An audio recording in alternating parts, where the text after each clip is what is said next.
welcome to the startup grind. I think a couple things. Yeah. Emotional IQ. Yeah. No, totally.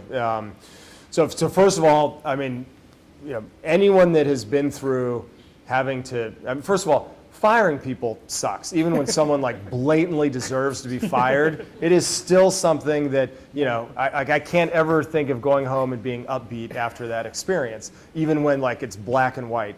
And then if you take it the other extreme, where you're actually laying off people that have been committed and giving it kind of everything they have, it sucks. I mean, there's no way that you can peanut butter, over that sort of emotional experience. I will just say this, and I had really good advice from a coach sometime, and this was in 2008 when we were facing payroll, and we had our own smaller than 40, but I mean, there was good people that were impacted, and she just said, look, as a leader, it's serious.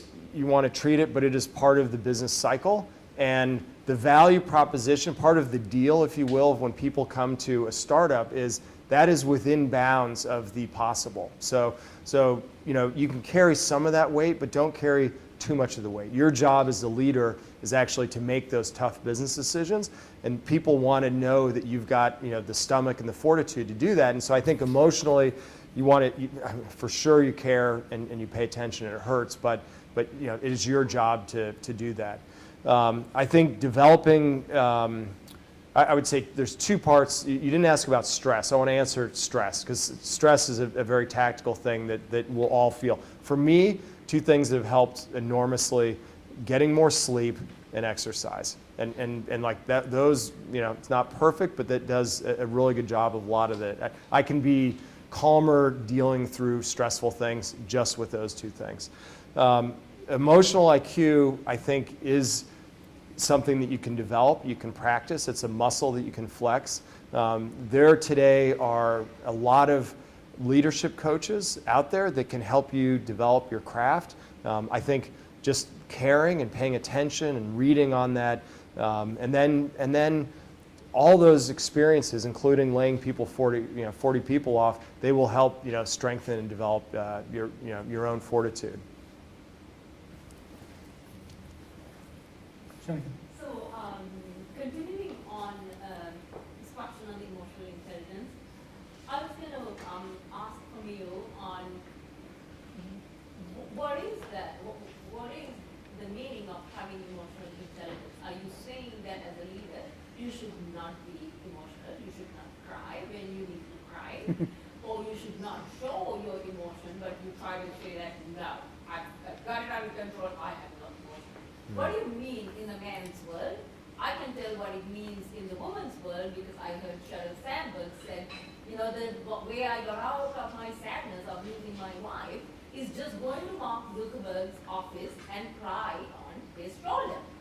And I want to know from your, man's world, what do you think? Yeah, it's a great question, and I hope and I would strive to have a workplace where the gender thing is not part of it. And I'll follow up the previous question, being very specific. What I didn't mean is that you can't show emotion. And I talk a lot about this, about being authentic, about lowering your force field and letting people see into you. And it's tough. I mean, I think it's perfectly acceptable to cry and to do that. But my point is, what the company wants to know, and I think Sheryl Sandberg is a great example of this, is that she will first and foremost hold the vision of the company, and she will do whatever needs to be done, including make difficult choices, and whatever she needs to do or we need to do to cope with that. And I yesterday had a meeting with a male employee who had a very emotional topic, and they were crying over. So I actually don't think it's that we can't cry or we can't show emotion or we can't show who we really are or even talk about how difficult those things are.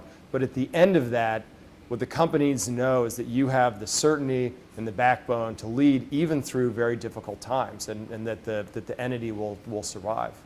In other words, that doesn't affect your leadership ability to be the leader. Correct. Yes. You know yes. that you get through it.